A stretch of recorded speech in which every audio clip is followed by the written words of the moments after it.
하나님의 말씀 사도행전 6장 8절에서 15절까지 말씀. 사도행전 6장 8절에서 15절까지 말씀입니다. 제가 봉독하겠습니다.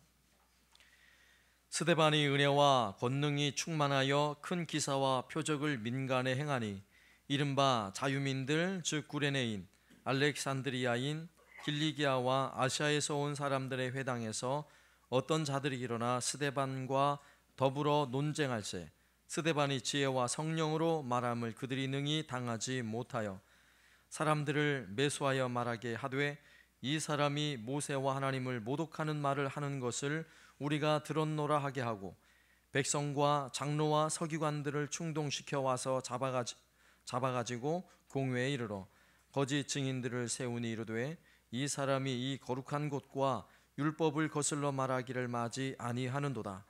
그의 말에 이 나사렛 예수가 이곳을 헐고 또 모세가 우리에게 전하여 준 규례를 고치겠다 함을 우리가 들었노라 하거늘 공회 중에 앉은 사람들이 다 스데반을 주목하여 보니 그 얼굴이 천사의 얼굴과 같더라.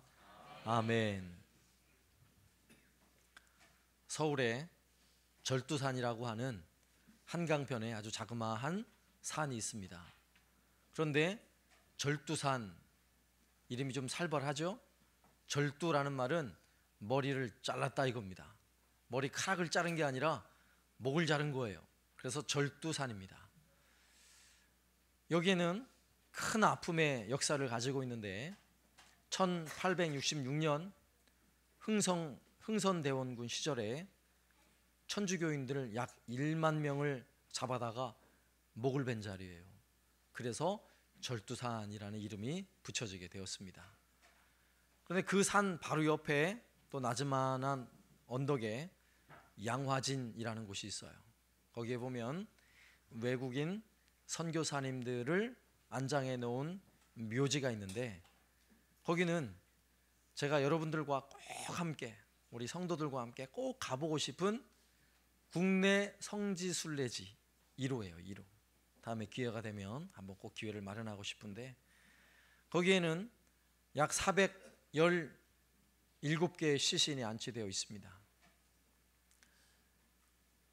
우리나라를 위해서 생명을 걸고 하나님의 복음을 전하다가 이 땅에 잠드신 분들이에요. 그런데 그 무덤 중에 3분의 1이 어린아이들의 무덤이래요. 왜 어린아이의 무덤이 그렇게 많겠어요? 선교사님들과 함께 이 땅에 왔던 그런 수많은 어린아이들이 풍토병을 이겨내지 못하고 죽은 거예요. 그래서 그렇게 많은 어린아이의 무덤이 있다고 합니다. 우리나라는 이렇게 순교의 역사, 순교의 피가 뿌려진 나라예요. 얼마나 복된 나라인지 몰라요. 그들의 순교가 없이는 오늘날 한국교회가 있을 수 없고요. 오늘날 특히 이 설립일을 맞아 우리가 감사하는 마음으로 예배하고 있는데 한사랑 교회도 있을 수가 없는 것입니다. 그런 순교의 흔적 위에 한사랑 교회가 세워졌다는 것, 그리고 우리의 신앙이 그 위에 세워지고 있다는 것 얼마나 복되고 감사한 일인지 몰라요. 오늘 우리가 살펴봐야 할 본문의 말씀은 바로 그 순교의 역사 현장입니다. 더욱이 초대교회 이래 최초의 순교의 사건이 벌어지는 장면을 오늘 말씀에 기록하고 있는데 오늘 우리는 6장 끝부분만 읽었지만 7장까지 연결해서 살펴보아야 할 말씀인 것입니다. 그런데 스데반이라는 집사님 한 분이 돌에 맞아 처참히 순교를 당하는 이러한 사건은 사도행전이 기록되는 이 분위기상 사실 잘 어울리지가 않아요. 왜냐하면 2장에서 사도행전 2장에서 오순절날 성령의 강력한 강림의 역사와 함께 교회에 놀라운 부흥이 시작됩니다. 성령께서 주도하시는 초대교회의 부흥이 시작된다고요. 3장에서는 베드로와 요한이 성전 미문에 앉아있는 안진뱅이를 향하여 내가 은과 금은 없거니와 내게 있는 것을 내게 주노니 일어나 걸으라. 나사렛 예수 이름으로 일어나 걸으라 명할 때에 안진뱅이가 벌떡 일어나는 사건이 있었습니다. 그리고 4장에서는 베드로와 요한이 감옥에 갇히지만, 그리고 그들을 위협하고 아무 말도 예수 이름으로 전하지 말라고 위협을 하지만, 내가 어떻게 보고 들은 것을 말하지 않을 수 없다, 당당하게 하나님의 복음을 전하는 베드로와 요한 사도들의 모습을 살펴볼 수가 있어요. 그리고 그들이 전한 복음은 능력의 복음이 되어서 3,000명, 5,000명이 회개하는 놀라운 기적과 같은 일이 벌어집니다. 5장에서는 사도들이 손을 들어 기도하면 귀신이 쫓겨나가고 병든 자가 일어납니다. 질병이 고침을 받습니다. 옥에 가두어 놓았는데 옥문이 열려서 그냥 걸어 나오는 거예요. 이런 놀라운 기적이 기록되고 있어요. 우리는 앞서 살펴본 6장 앞부분에서는 초대교회가 놀랍게 부흥하여서 7집사를 세워서 교회가 또 조직을 정비하고, 그렇게 하니까 더 많은 수많은 사람들이 교회에 함께 몰려들더라 이것입니다. 심지어는 제사장들까지도 예수님을 믿게 되었더라는 것이 앞선 6장 앞부분의 내용이에요. 자, 이런 분위기라면 이런 분위기로 쭉 가야죠. 이렇게 놀라운 부흥이 일어나고 있는데 성령께서 강력하게 역사하셔서 성령께서 주도하시는 이 교회의 일들이 이렇게 멋지게 펼쳐지고 있는데 왜 갑자기 스데반이 돌에 맞아 죽냐고요. 더군다나 스데반은 어떤 사람이에요? 8절 말씀에 보면 스데반이 은혜와 권능에 충만하여 큰 기사와 표적을 민간에게 행하니, 스데반은 영적인 면에서도 아주 탁월한 능력을 가지고 있는 사람이에요. 사도들이 가진 능력만큼 대단한 능력을 행했던 사람입니다. 그런데 돌에 맞아 죽어요. 자신을 지키는 데 있어서는 하나님이 아무런 도움을 주지 않은 것입니다. 너무나 아쉬운 일이죠. 그래서 우리는 이 사건을 가만히 생각해 보면 하나님 너무하신 거 아니에요? 스데반을 조금 더 살려두시면 참 좋을 텐데 하나님 왜 그러십니까? 왜? 이런 마음이 들죠. 그러나 하나님의 계획은요, 사람의 지식으로는 다 그것을 깨달을 수 없는 거예요. 스데반의 순교 이후에 그리스도의 복음은 더 이상 유대인들만을 위한 복음이 아니에요. 아시아와 그리고 유럽과 온 세계를 향하여 생명의 복음이 뻗어나가기 시작한 것입니다. 또한 스데반의 순교 이후에 수많은 순교자들이 그 뒤를 이어서요 순교의 제물이 된다는 사실을 우리는 주목해야 하는 것입니다. 우리가 믿는 이 복음, 우리가 가지는 이 기독교 신앙은요 희생의 신앙, 희생의 종교라는 사실을 기억해야 합니다. 구약에서도 제사 제도를 통해 죄를 씻기 위해서는 내가 죽든지 아니면 내 죄를 씻기 위해서 짐승의 희생을 당해야 돼요. 그것이 죄 씻음의 원리예요. 이와 같은 원리로 예수께서 이 땅에 오셔서 예수께서 희생되심으로 우리가 살아나잖아요. 예수께서 죽으셔서 우리를 대신하여 희생하셨기 때문에 우리가 살아나는 것 아니겠습니까? 그러므로 예수를 믿고 따르는 모든 성도들은 예수님처럼 희생해야 돼요. 내가 희생해야 하는 것입니다. 내가 희생해야 교회가 살고요, 내가 희생해야 가정이 사는 것입니다. 내가 희생해야 한 영혼이 주께 돌아오는 구원의 열매를 맺을 수 있는 것입니다. 오늘 말씀에서 스데반은요 순교자 그 영광을 누린 사람이에요.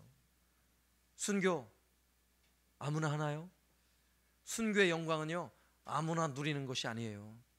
그럼에도 불구하고 오늘 우리는 순교를 각오하고 내가 죽음을 각오하고 믿음을 지켜내는, 그리고 하나님을 예배하고 하나님을 위해 충성을 다하는 순교 신앙을 배워야 할 것입니다. 우리는 아직 죽지 않았으니까 순교자는 아니에요. 그러나 내가 죽기를 각오하고 주님을 예배하고 주님을 위해 헌신하고 봉사하는 순교신앙, 오늘 말씀을 통해 또한 스데반의 순교를 통해 배울 수 있길 바랍니다. 첫 번째로요, 순교신앙이란 우리의 삶에 가장 귀한 것을 하나님께 드리는 거예요. 그것이 순교신앙이에요. 스데반은 어떤 사람입니까? 스데반은 7 집사 중에서도 대단히 뛰어난 사람이에요. 탁월한 사람입니다. 스데반은 교회 모든 성도들로부터 인정받는 사람이었어요. 신앙생활 하다 보면 영적으로 좀 탁월함이 있으면 좀 실력이 떨어져요. 지적인 능력이 떨어져요. 예를 들자면 이런 거예요. 신앙생활은 열심히 하는데 공부는 잘 못해요. 이럴 수 있잖아요. 또 어떤 사람은 공부는 잘하는데 신앙이 좀 떨어져요. 어떤 사람은 열정은 있어요. 열심히 봉사는 하는데 인격이 좀 문제가 있어요. 어떤 사람은 인격은 참 좋은데 교회를 위해서 별로 열정이 없어요. 이럴 수 있잖아요. 그런데 스데반 집사님은 정말 모든 면에서 너무너무 탁월하신 분이에요. 영적인 면에서나 지적인 면에서나 인격적인 면에서나 모든 면에서 참으로 훌륭하신 분이 바로 스데반 집사님입니다. 다시 한번 6장 8절 말씀을 보면 스데반 집사님에 대해서 성경은 이렇게 기록하고 있어요. 스데반이 은혜와 권능이 충만하여 큰 기사와 표적을 민간에게 행하니. 그 영적 권위가 어떠합니까? 그 당시 사도들과 견주어도 전혀 손색이 없을 정도로 대단한 능력을 행하는 그런 분이었어요. 또 10절 말씀을 한번 보세요. 스데반이 지혜와 성령으로 말함을 그들이 능히 당하지 못하여. 그들은 누군 줄 아세요? 그들은 그 당시에 성경에 대하여 가장 해박한 지식을 가지고 있는 성경학자들, 율법학자들이에요. 바리새인이고 서기관들이에요. 그런데 그들과 함께 서로 언쟁을 하면서도 전혀 뒤지지 않는다는 거예요. 스데반이 말솜씨가 탁월하다는 거예요? 그렇지 않다, 그런 거예요? 아니에요.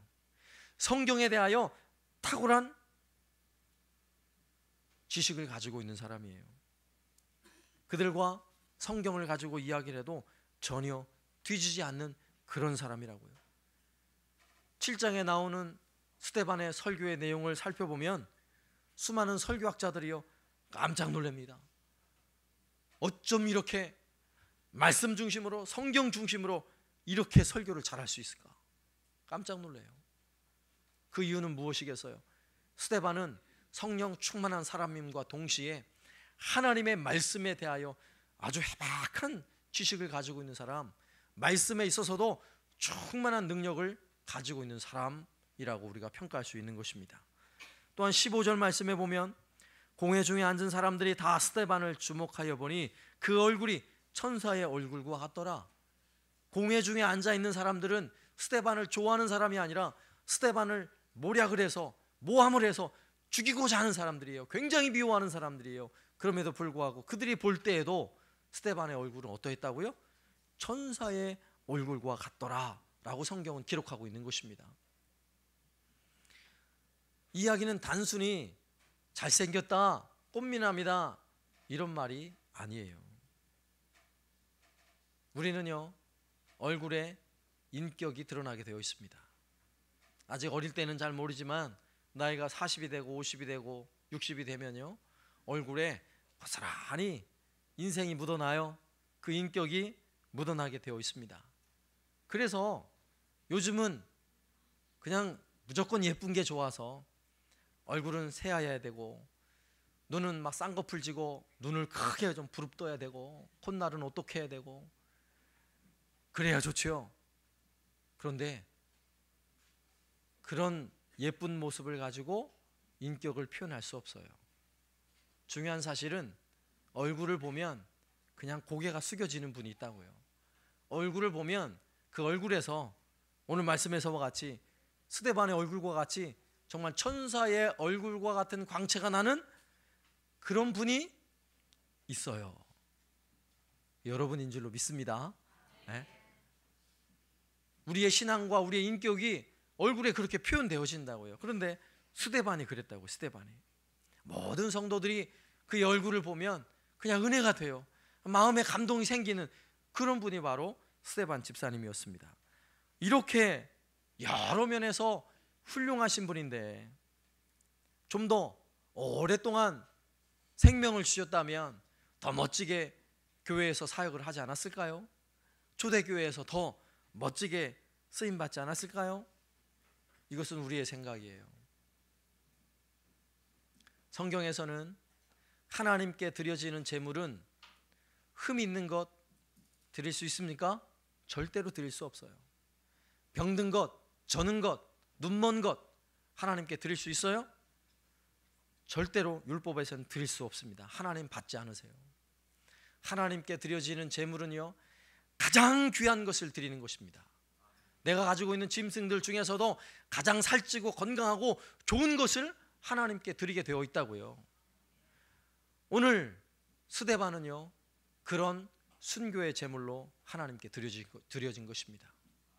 아마도 그 당시 초대교회에서 모든 성도들 가운데 사도들까지 통틀어 가지고 스데반처럼 소중하고 스데반처럼 귀하고 스데반처럼 복된 사람이 아마 없었을 거예요. 그가 바로 하나님께 드려진 순교의 제물이 되었던 것입니다. 하나님은요, 그 당시에 가장 가치 있고 소중해 보이는 스데반을 제물로 받으신 거예요. 하나님은 아브라함에게 그 아들 이삭을 바치라 이렇게 시험하시잖아요. 왜 그러실까요?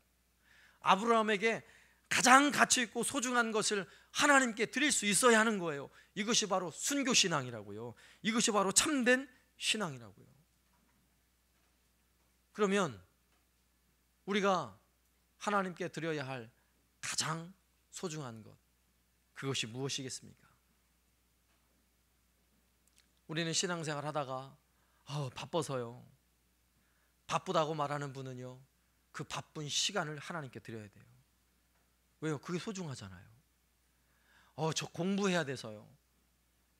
그러면 그 공부하는 일을 하나님께 드려야 하는 것입니다. 부모 입장에서 자녀들 얼마나 소중해요? 아브라함만 이삭이 소중한가요? 모든 부모들에게 자녀가 얼마나 소중합니까?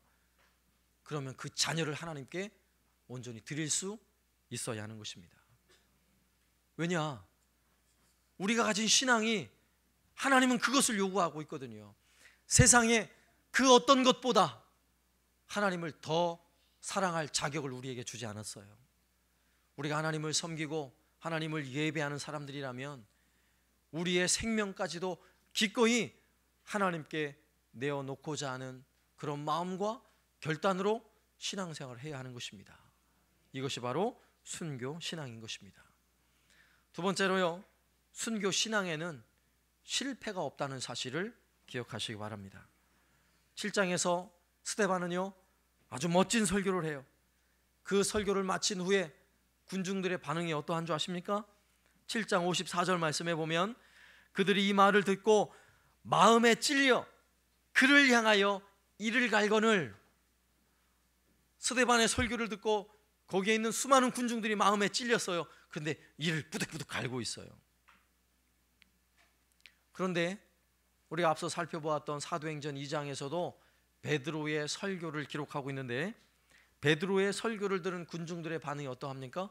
사도행전 2장 37절 말씀에 그들이 이 말을 듣고 마음에 찔려 베드로와 다른 사도들에게 물어 이르되 형제들아 우리가 어찌할꼬, 이러면서 놀라운 회개의 역사가 일어납니다.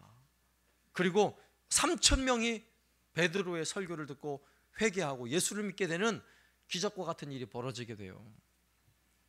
가만히 보면 베드로의 설교를 듣고 마음을 찔린 거나 스데반의 설교를 듣고 마음을 찔린 게 똑같아요. 그러면 설교에 있어서 둘 다 탁월하다는 거예요. 그런데 결과가 어떻게 달라졌습니까? 베드로는요 3,000명이 회개하는 역사가 일어나고 그날 제자의 수가 3,000이나 더하더라. 이게 성경의 기록인데, 스데반에 관해서는 뭐예요? 스데반은 설교를 한편 하고 그리고 나서는 돌에 맞아 죽습니다. 그냥 끝나요. 그걸로요. 성경에는 단 한 명의 예수를 믿겠다고 나온 사람이 없다고요. 스데반의 설교를 듣고 예수 믿겠다고 한 사람이 한 명도 없다고요. 결과로 보면, 당장 이루어 놓은 그들의 업적으로 보면 베드로의 설교가 더 탁월하고 위대해 보이지요. 스데반의 설교는 너무나 무모해 보여요. 그러나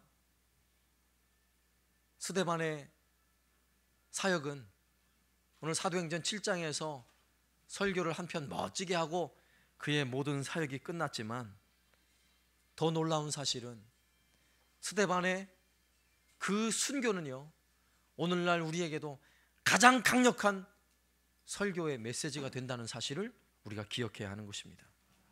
스데반은 죽음의 자리에서 돌에 맞아 살이 찢겨 나가고 뼈가 부러집니다. 피투성이가 되어 죽어가면서 스데반이 무엇이라고 이야기해요? 7장 60절 말씀에 무릎을 꿇고 크게 불러 이르되 주여 이 죄를 그들에게 돌리지 마옵소서, 이 말을 하고 자니라. 이것이 성경의 기록이에요. 베드로처럼 3,000명이 회개하는 놀라운 일은 없었지만 스데반의 모습 속에는요, 예수님이 담겨져 있어요. 예수님을 너무나 닮아 있잖아요. 예수님이 죽으실 때 십자가에 죽으시면서 무엇이라고 말씀하세요? 누가복음 23장 34절에 이에 예수께서 이르시되 아버지 저들을 사하여 주옵소서, 자기들이 하는 것을 알지 못함이니이다 하시더라. 예수님이 마지막 죽음의 순간에 외친 예수님의 말씀과 스데반 집사님의 말이 너무나 닮아 있잖아요. 이 사실은 스데반이 돌에 맞아 죽는 그 죽음의 순간에 스데반은요, 예수님을 꼭 닮아 있는 것입니다. 그리고 순교의 제물이 된 거예요. 그리고 그러한 스데반의 죽음을 향해 그 누구도 무모하다고 비난하는 사람이 아무도 없어요. 오히려 스데반의 순교의 그 영광스러운 모습 때문에 수많은 성도들이 다시금 순교를 각오하게 되는 것입니다. 그리고 가슴에 불태우기 시작하는 거예요. 나도 스데반과 같이 나도 살리라. 스데반의 순교의 삶은요, 오늘날도 우리에게 들려주는 영원한 설교예요. 영원한 설교. 그의 삶을 말씀을 통해 접할 때마다 우리 가슴에도 불꽃이 타오르잖아요. 스데반은 기꺼이 그리스도의 복음을 전하고자 죽음을 맞이했습니다. 그리고 스데반이 간 그 길을 모든 사도들이 함께 따라갑니다. 그리고 기독교 역사, 교회 역사 속에서 수많은 순교자들이 스데반 집사님의 모습을 따라 순교의 길을 걸어갔어요. 예수님을 거부하지 아니하고. 우리나라에도 전라도 영광군에 있는 염산교회라고 아주 멋진 교회가 있습니다. 6.25 전쟁 때에 북한군이 퇴각을 하면서 염산교회에 아주 비참한 일을 행했는데 그 교회 성도들 77명을 다 죽여버렸어요. 그 순교의 사건 속에 보니까 염산교회는 바닷가 근처에 있는 교회인데 성도들을 끌어다가 방파제 수문 앞에서 목에다 이따만한 돌멩이를 하나씩 다 묶어가지고요, 바다로 다 던진 거예요. 바다로. 그때에도 수많은 성도들 예수님 거부하지 아니하고 기꺼이 돌을 목에 베고 바다로 뛰어듭니다. 왜 그렇게 했겠어요? 왜? 스데반 집사님을 통해 순교자의 영광을 아는 거예요. 순교의 영광이 얼마나 복된 것인가를 아는 것입니다. 그들은 죽음의 문턱 앞에서도요, 예수님 거부하지 아니하고 내 주를 가까이 하게 함을 찬송을 하며 차디찬 바닷속으로 뛰어드는 것입니다. 그의 업적으로 보면 스데반은 아무것도 한 일이 없는 것처럼 보여졌지만 교회 역사 속에서 지금도 스데반은요, 그의 순교를 통해 우리에게 호소하고 있는 것입니다. 우리도 함께 순교의 길을 가라고, 순교 신앙을 가지고 주님을 섬기며 예배하라고 우리의 가슴에 불을 붙여주고 있는 것입니다. 지금도 수많은 젊은이들이요, 앞서 말씀드렸던 양우하진 외국인 묘지 앞에서, 언더우드, 아펜젤러 이런 분들의 무덤 앞에서 나도 수많은 민족을 향해서 복음을 들고 내 생명을 걸고 나아가겠습니다, 순교를 각오하고 결심하며 나아가잖아요. 이것이 바로 순교신앙이에요. 순교신앙은요, 당장 손해볼 수 있지만, 당장 아무것도 이루어 놓은 것이 없이 손해보는 것처럼 보일 수 있지만, 이렇게 영원한 메시지가 되고요, 영원한 교훈이 돼서 우리의 큰 도전을 주는 것입니다. 그러므로 저와 여러분이 순교신앙으로 산다면, 순교를 각오하고 내 생명을 걸고 하나님을 섬기며 예배하는 일에 한 걸음 한 걸음 나아간다면 그 길은 결코 실패가 없다는 사실을 우리는 기억해야 하는 것입니다. 세 번째로요, 순교신앙은 그래서 우리 모두의 사명이라는 사실을 기억해야 합니다. 스데반의 순교는 특별한 사람에게 주어지는 영광스러운 순교예요. 우리가 주님을 위해 죽을 수 있다면 얼마나 복되고 영광스럽겠습니까? 우리는 나를 위해 살다가 나를 위해 죽는 것 누구나 하는 일이에요. 누구나. 그런데 나를 위해 살지 않고 내가 가정을 위해서, 자녀들을 위해서 내 삶을 희생하면서 열심히 사는 것도 참 영광스러운 일이죠. 아니, 가족을 위해서뿐만 아니라 이 나라와 이 민족을 위해서 내 생명을 걸고 열심히 나라에 충성을 하고 열심히 일한다면 그것도 참으로 영광스러운 일이죠. 그런데 우리의 삶을, 우리의 생명을 영원하신 하나님, 온 세상 우주 만물을 창조하신 그 하나님을 위해 내 생명을 들여서 살 수 있다면 이보다 더 영광스러운 일이 어디에 있겠어요? 놀라운 사실은 이런 영광스러운 그 일이 우리의 사명이라는 사실을 우리는 기억해야 하는 것입니다. 누구 한 사람에게, 특별한 사람에게만 부여하는 사명이 아니라 예수를 믿게 되는 모든 사람들은, 예수님의 그 놀라운 사랑을 마음에 간직한 모든 성도들은 죽음을 각오하고서라도 믿음을 지켜내는 거예요. 하나님을 예배하고 주를 섬겨 나아가는 것입니다.